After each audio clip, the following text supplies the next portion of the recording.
Students, आज का जो टॉपिक है वो हमारा है वर्ण विक्षेपण, जो कि क्लास 10 के लिए वेरी इम्पॉर्टेंट है। ठीक है, यानी कोई भी पेपर हो क्लास 10 का, फिर चाहे छमाही हो या वार्षिक हो, उसमें वर्ण विक्षेपण का जो सवाल आता ही आता है साइंस में, क्लास 10 में। हालांकि इसका एक टॉपिक इंटर में भी है, तो आज हमको इसे समझना है कि वर्ण विक्षेपण क्या है। ठीक है, ये प्रिज्म से संबंधित एक क्वेश्चन होता है। तो वर्ण विक्षेपण किसे कहते हैं, चलिए समझते हैं इसको। पहले इसकी हम परिभाषा समझते हैं, लेकिन उससे पहले हम इसका एक चित्र बना लेते हैं। ये स्केल है, स्केल की मदद से हम एक चित्र बना लेते हैं।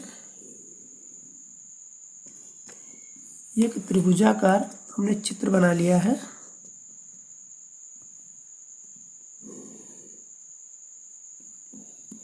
इस तरह से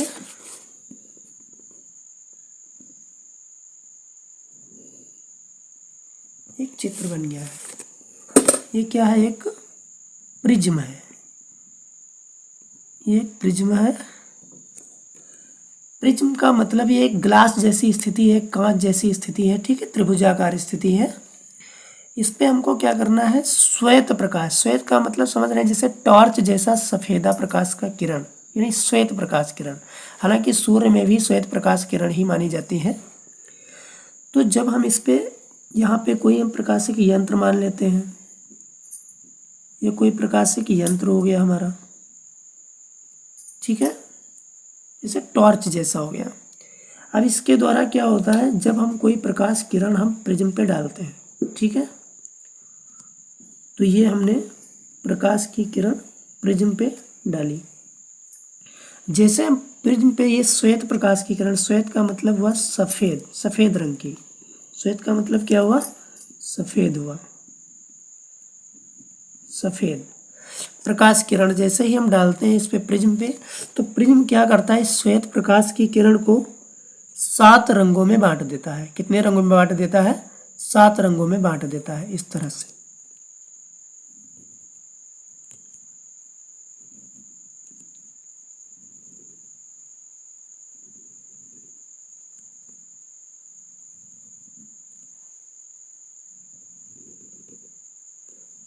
तो इस तरह से आप देख पा रहे हैं, ये 7 नंबर हैं इधर, 1 2 3 4 5 6 7। ठीक है, ये जो किरणें निकल रही हैं ये 7 कलर हैं अलग, जबकि इधर जो था सफ़ेद कलर का था। तो ये जो कलर हैं उनका भी एक क्रम होता है, उस क्रम के इधर उधर ये कलर नहीं होते हैं। तो उनका क्रम क्या होता है वो भी हम समझ लेते हैं। उनका क्रम हम उनके अंग्रेजी अक्षर के, यानी जो अंग्रेजी मीनिंग होता है उसका, उसके पहले अक्षर से समझेंगे।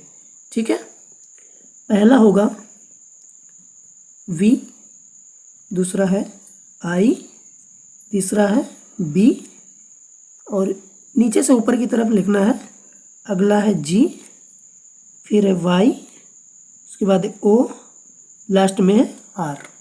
अब ये क्या है, इसको नीचे से पढ़ेंगे तो हो जाएगा VIBGYOR, VIBGYOR.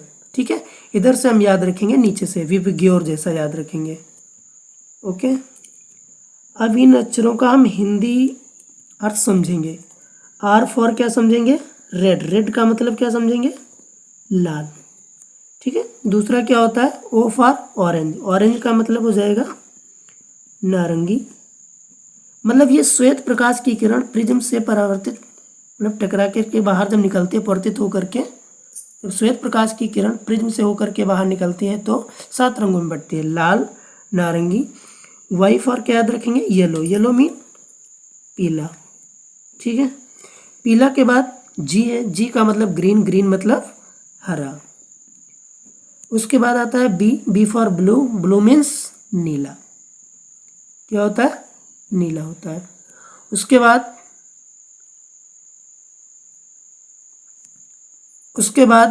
I, I for क्या होता है, इंडिगो, इंडिगो माने क्या होता है, जामुनी होता है। क्या होता है, जामुनी होता है। उसके बाद क्या है, we, we for violet, violet माने क्या होता है, बैंगनी होता है। ठीक है, बैंगनी होता है। तो इस तरह से जब श्वेत प्रकाश की किरण किसी प्रिज्म से होकर गुजरती है तो उसको कितने भागों में बढ़ जाती है, 7 रंगों में बढ़ जाती है। इसी को क्या कहते हैं, इसी को कहते हैं वर्ण विक्षेपण। वर्ण विक्षेपण इसी को कहा जाता है। यदि इसकी परिभाषा लिखना चाहे तो कैसे लिखेंगे, समझना है। परिभाषा इसकी कैसे लिखेंगे समझते हैं। जब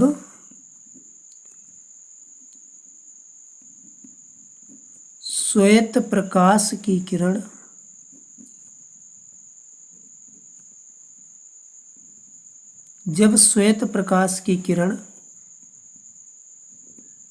किसी प्रिज्म पर, श्वेत प्रकाश की किरण कहाँ पड़ रही थी, प्रिज्म पर, किसी प्रिज्म पर पड़ती है, श्वेत प्रकाश की किरण जब किसी प्रिज्म पर पड़ती है तो वह 7 रंगों में विभाजित हो जाती है,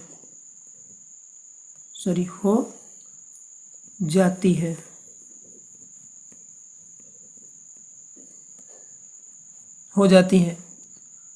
तो श्वेत प्रकाश का इस तरह से 7 रंगों में बट जाना ही वर्ण विक्षेपण कहलाता है।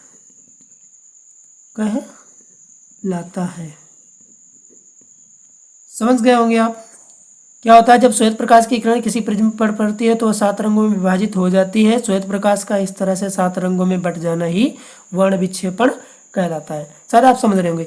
ये जो कलर है ये कहाँ पर देखे जाते हैं, यहाँ पे एक लगा दिया जाता है पर्दा, उस पर्दे पर ये 7 के 7 रंग देख लिए जाते हैं।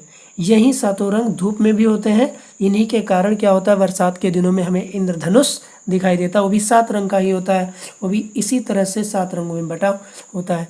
तो आशा करते हैं आज का वीडियो आपके समझ में आ गया होगा। ठीक है, तो यदि आपको कोई दिक्कत होती है तो आप हमें कमेंट कर सकते हैं, हम आपको फिर से बताने की कोशिश करेंगे। चलते हैं, मिलते हैं अगले वीडियो में, तब तक के लिए धन्यवाद, गुड बाय।